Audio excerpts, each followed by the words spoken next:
Hello and welcome to Cartoonist Kayfabe. My name is Jim Rugg. I'm Ed Piscor.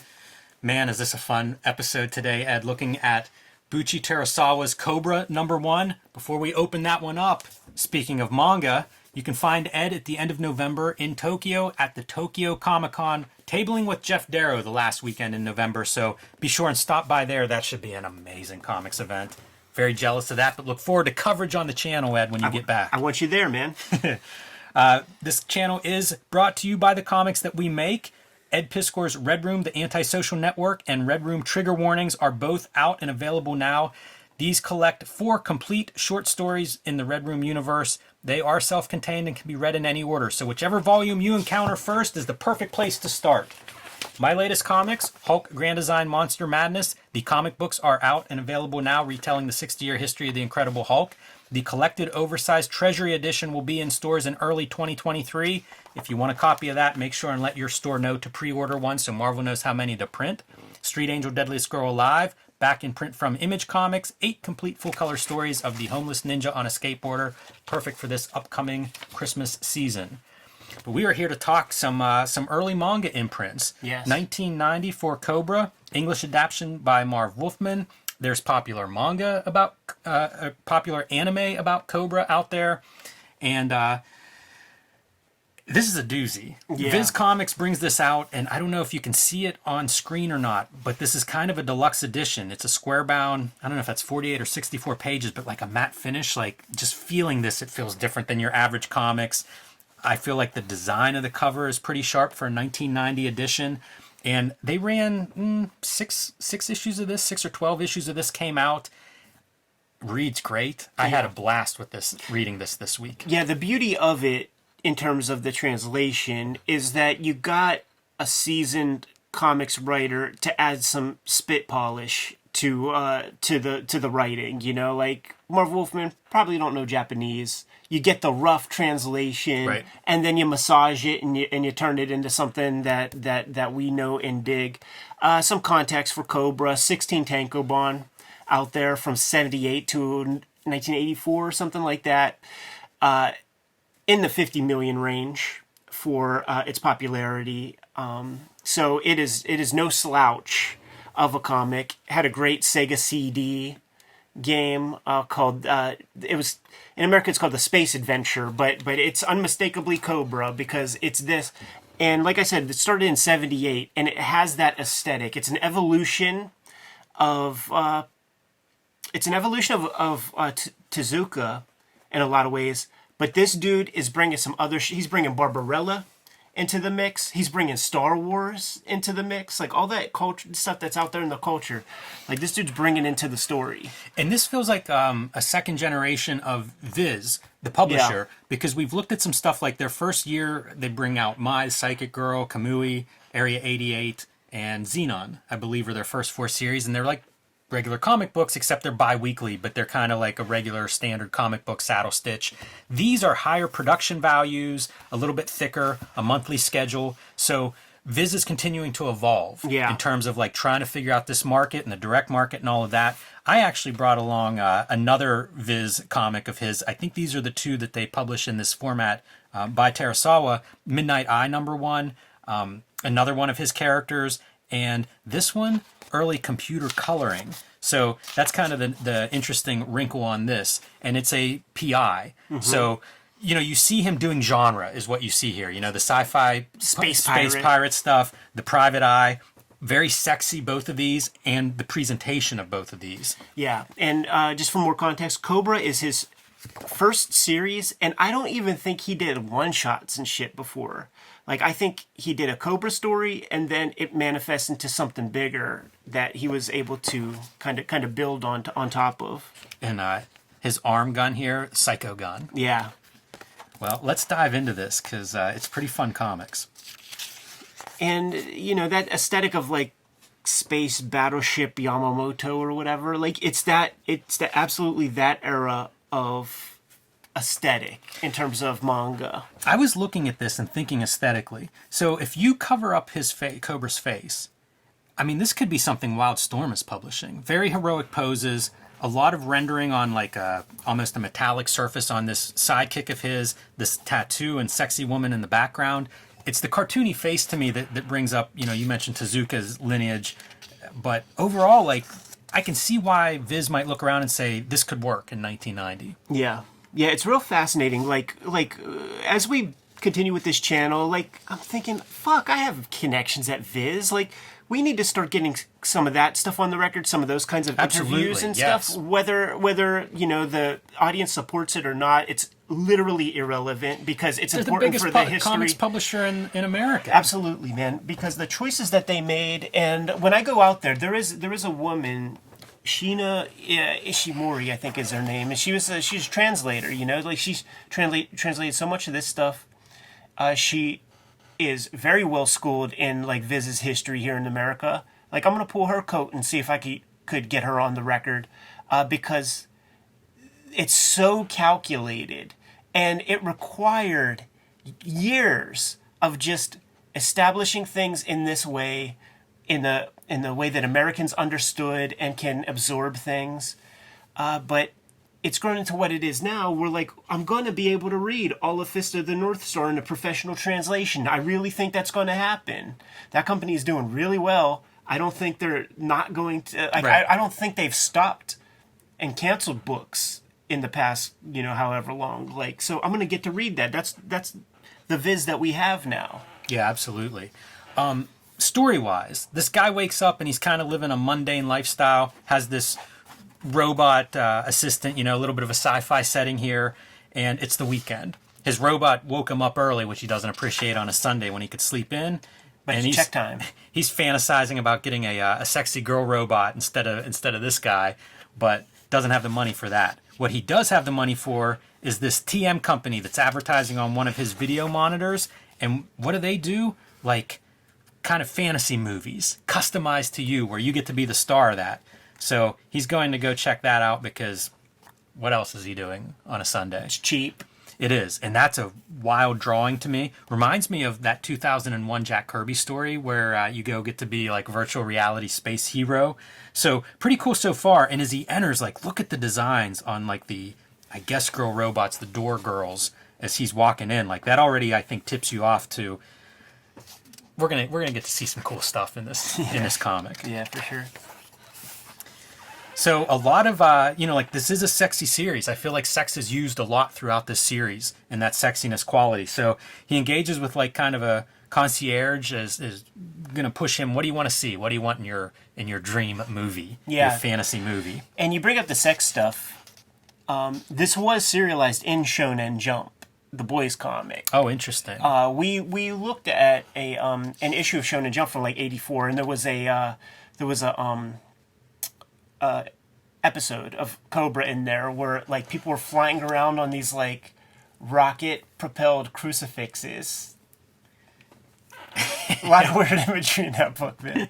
Wow, what you can get away with in a kid's comic there, right? I'll tell you. This is basically Vampirilla costume, by the way, our host. Yeah, with like a blonde wig on. Yeah, I mean, just talk about the Barbarella stuff. It's also like so fetishized. Mm-hmm. Like he's tracing a photo, probably. I love all of this stuff, like the little oval light patterns behind it, and whatever this booth is of like discs or eyes or cameras or something, just looks super cool to me. So here he goes. Drug him up with some gas, I believe, and now he's going to sleep. Fun effect. Looks like it could be something out of like Journey to the Moon or something, like a 1930s special effect. Starts cue the Smashing Pumpkins music. Exactly. And wake up in this fantasy. He's Cobra. And his sidekick, what's it? Lady, his partner, who is this like masked robot sidekick that, again, weird for a kid's comic, I think. Strange tangent of their legs like just barely touching. But she looks cool. She's out there killing dragons for him to eat, and he's a lone wolf pirate. And he doesn't look like this guy. No, he doesn't. Nah, this is your maybe your idealized version, right? The hunky romance cover model there. But we do find that he surgeryed up his face. Look how cool these things are too. As we're going through, like, recap the whole what he's experiencing in this movie. It looks great. Look at that shit, dude. Fucking robot horse. Come on now. Ed, do you think these are like the painted intro to the piece? I know this is a lot of pages in, but like there's wash and stuff that I don't usually associate with manga. Yeah, that's the thing. You only associate it with like the first couple pages of like something like new. 4 pages or 6, So- not 15. It's true, and we haven't seen them before, so I can't speak to that. But I do think that we have one complete episode, and I'll tell you where I think it ends. Okay. And then we have just a piece of like the next episode. And he's basically, there's like a pirate guild, and he is outside of that pirate guild. So this is one of the bad guys that he lets live. Yeah, very much Tezuka influenced kind of imagery with the bad guy. And those playing at home, take note of this bird, because we're going to see that again. But movie ends, and whenever he comes out of the movie, like he mentions, how great it was. But she's like, wait, there shouldn't have been pirates in your movie. Yeah, you're supposed to be- something's wrong here. Yeah, you're supposed to be playing around with some like mermaids or something. There ain't supposed to be this or that. Like, what are you talking about? Something's glitched up. But he's got space pirates on the mind now. So he's driving home. Love these shots too. Like, very entertaining on the parts that I don't know that they're supposed to be anything too special. This is the interesting stuff, knowing what was probably there and the heavy lifting that the letterer had to do because of that obligation that they felt that, like, we don't need to be seeing the Japanese lettering. And to this day, like, when we were doing Akira episodes and with Jeff Darrow and Frank Whiteley, and we're oscillating back and forth between Dark Horse and the Kodansha box set, there were people popping up in the comments like, I don't want to look at those Japanese sound effects. Get that shit the fuck out of here. Yeah. I want to... Not being able to read Screech messes with my experience. So whenever he goes down to check on the guy that he almost wrecks as he's like daydreaming driving along, we see a familiar face, and it is our space pirate. Yeah. So now what is happening? We've got characters crossing over from his fantasy movie into real life. Doesn't add up. And somehow, he kills the pirate. Almost like he had a gun where that hand was. Right. Uh-oh. And he really kills him, man. Hole burnt right through the middle of him. That'll do it. And we do see there's a gun under his hand, and now he's freaking out, like, what is going on? Has no idea, like, is he still in the movie? As a boy, like, as a creative boy, you're making your own characters and stuff like that. Who hasn't made a character with a gun arm?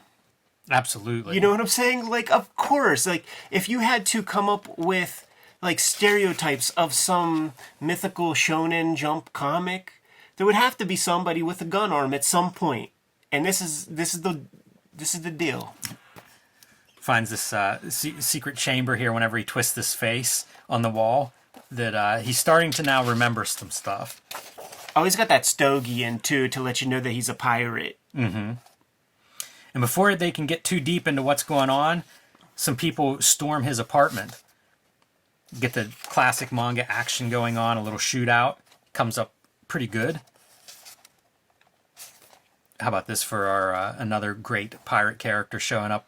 That bird went and ratted him out. It's a stool pigeon.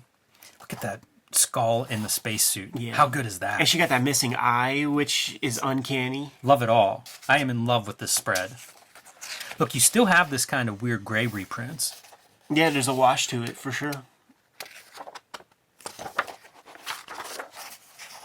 Now we're getting into Rain Nest territory, man. Straight damn log. Man, that's so true. Right? Perfect. Yeah, makes me wonder if Rain Ness is a fan of this, of some twisted mangas. But its lady is back. She's been hiding out inside of his robot butler this whole time. It's so ridiculous. Yeah, dude.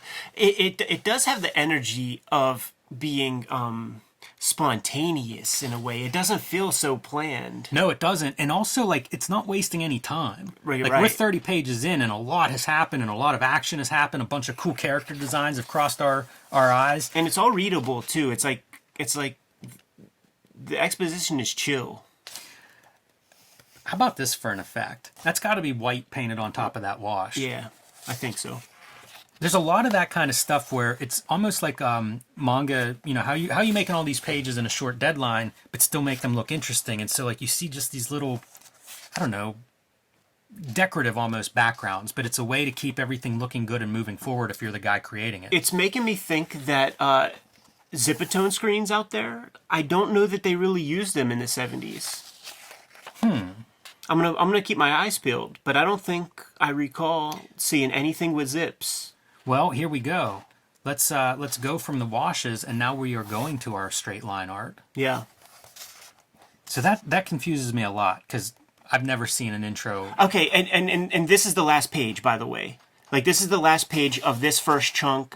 It's the size of a one-shot. Okay. That would be About 30 pages worth there. Yeah. And then I think we're getting just a piece of the next episode. I wonder even, let's see, 33 pages. If somewhere in here is where that first one ends, and then, I don't know where it would be, but somewhere where they get a drop on him, and then maybe you get a couple of pages of this in the next chapter. I think the first thing, like... It does look like an end of a chapter. Yeah, and I think that, like, as a one-shot, we looked at it in the Akira Toriyama Manga Theater. Like, some of those things are 60 pages, and it's an attempt, this is just thrown in when a guy misses deadline or whatever, and the audience is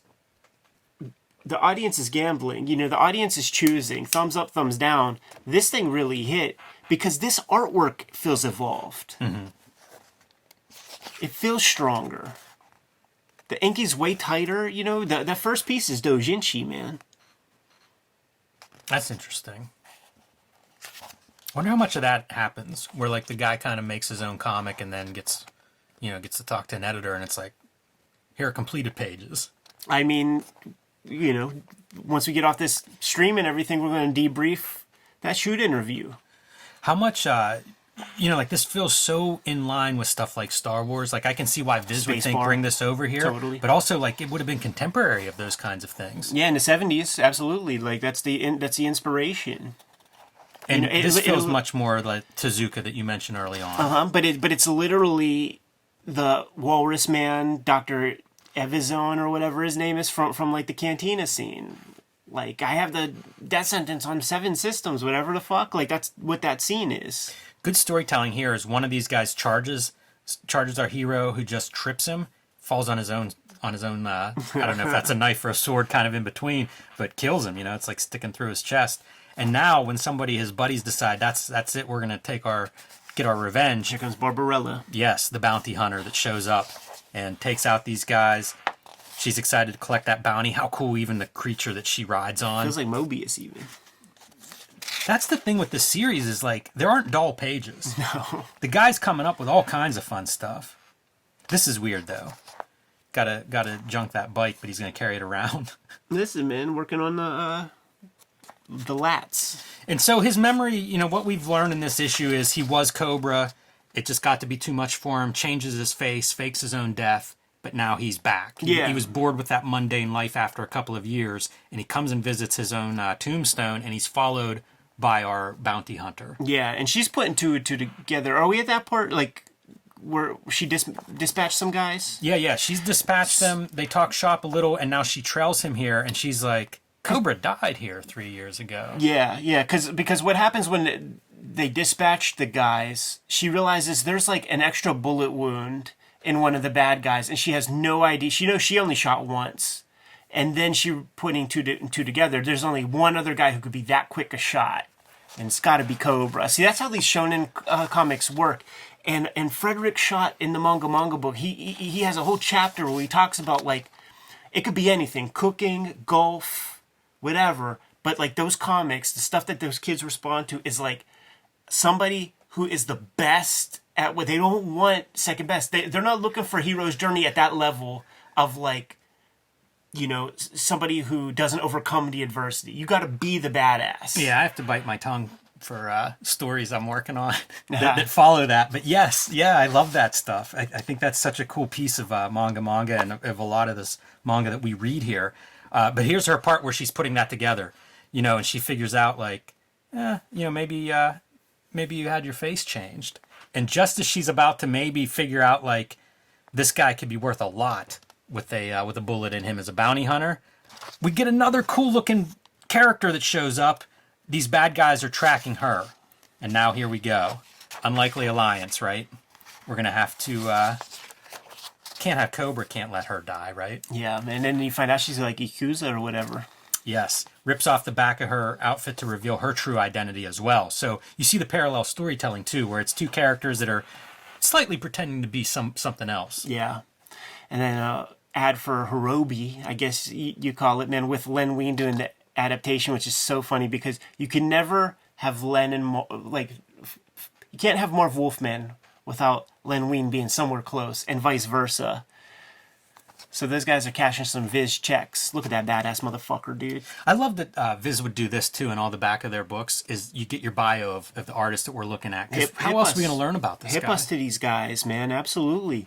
Now, the legacy of this cartoon, the anime, giant influence on Peter Chung. Right. Certainly with Aeon Flux in specific. And when you watch that show, the directors of that show, they push past the manga in terms of foreshortening and stuff. Like, it's definitely the director's hand, and you see it. You see these crazy distortions and things that you could just tell that Peter Chung would like completely latch on to.